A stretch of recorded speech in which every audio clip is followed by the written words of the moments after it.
اتأمرون الناس بالبر دریم خباست داغو ذکر کوي چې هغه د یهودو چې هغه ترک عمل و عمل نکول و عمل پرې خودلو. اتأمرون الناس تاسو حکم کوي خلکو ته بالبر د نیکۍ وتنسون او حال دا چې تاسو هیروئ انفسکم خپل ځانونه وانتم په داسې حال کې چې تاسو تتلون الکتاب لولئ کتاب لره افلا تعقلون آیا تاسو د عقل نه کار نه اخلئ. دی آیات کې د یهودو خباست هغه پرېښودل د عمل ذکر شو چې خلکو ته به دا ویلي چې تاسو دا د نیکۍ کار کوئ خو په خپله به نه کوئ. خلک به د ناروا نه منع کول او په خپله به نه منع کېدل. اوس آیتونه زه ویم که نه نو زه په ځان یېرېږم چې هسې چېرته په د یهودو په دې خباست کې راشو چې خلکو ته خو دا خبرې کوو چې یاره داسې چل کوئ داسې او په خپله ځان ته هم خیال شته که نشته. الله دې موږ له توفیق راکړي د دې خبرې. نو دلته یوه مسئله دا ده چې یو سړی دی او هغه په خپله یو کار نه کوي آیا هغه بل ته د دې حکم کولی شي او که نشي کولی. ځینې علما فرمایي چې بل ته د دې حکم نشي کولی. د ټولو خلکو په دې باندې اکثرو علماو بلکې د ټولو اتفاق دی په دې باندې چې دا دواړه نیکۍ جدا جدا دي. یو امر بالمعروف او نهی عن المنکر ده او یو په خپله د هغه ګناه د کار نه بچ کېدل دي او د نیکۍ هغه کار کول دي. دا دواړه جدا جدا خبرې. لہذا ښه خبره خو دا ده چې یو کار ته په خپله باندې وکړي او بیا بل ته حکم وکړي نو دا ډېر خوند کوي.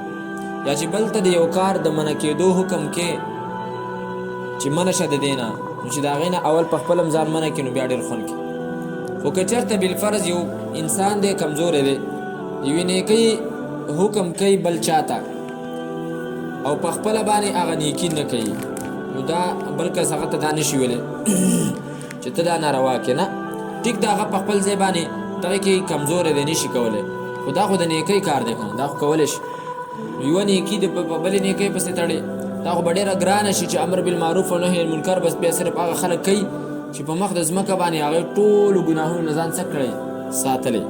هغې داسې خو ډېره ګرانه ده چې کم یو کس د یوې ګناه نه د منع کېدو حکم کوي یا د یو نیکۍ حکم کوي خامخا به هغه کې کمزوري.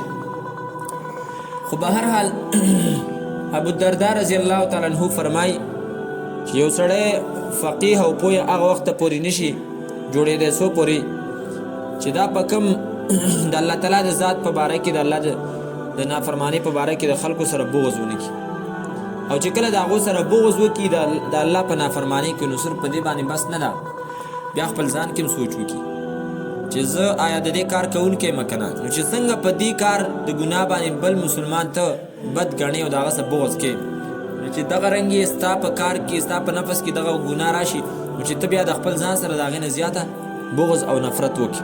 نو مطلب دا دی چې د بل دپاره چې څنګه بد ګڼې د ګناه کار نو دغه رنګ د ځان دپاره هم بد به ګڼې.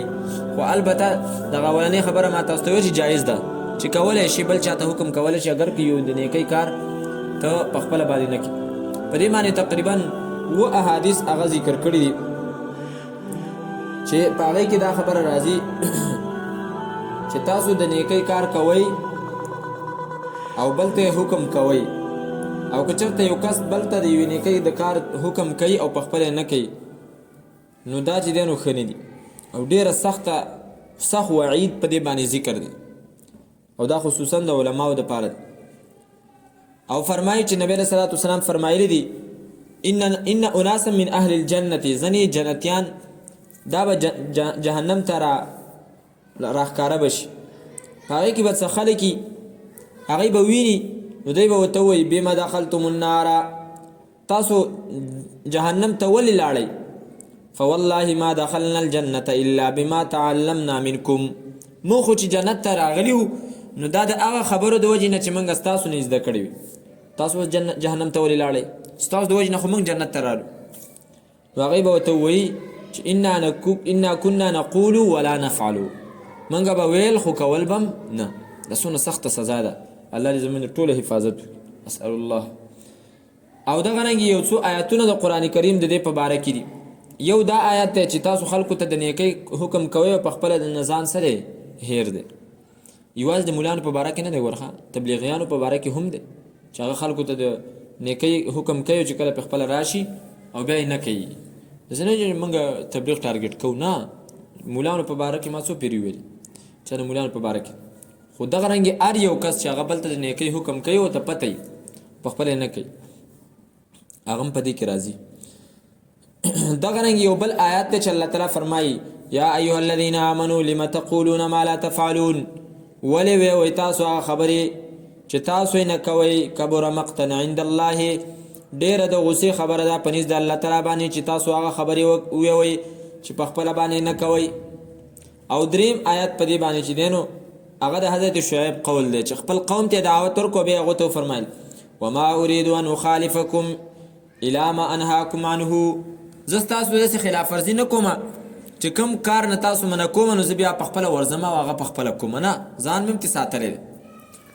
او په دې باندې د دې دور علماو ډېر عجیبه عجیبه خبرې لیکلي دي. دا سړی دی مفتی رشید احمد صاحب رحمه الله تعالی، انتهایی لوی علم دل الله ورکړی، د دیوبند نه فارغه او دغه رنګې په دې نږدې زمانه کې دا وفات شوی، 2003 کې وفات شوی. او دا فرمایي چې خلکو ته به دا ویلي چې ګوره د دې زمانې ځینې خلک دا وایي چې په دین باندې عمل مشکل دی، موږ پې عمل نشو کولی. ده به ویل مجھے دیکھو میں کس سره عمل کرتا ہوں، ویل صرف د دې دپاره ته نه وایم چې زه ځان تاسو ته درښیم، د دې دپاره چې ستاسو دا بهانه ختمه شي چې په دې دور کې په دین باندې عمل کول ممکنه نه دي. زه ته وایم چې زه څنګه عمل کوم. هسې عجیبه سړی و. زما د استادانو دا استاد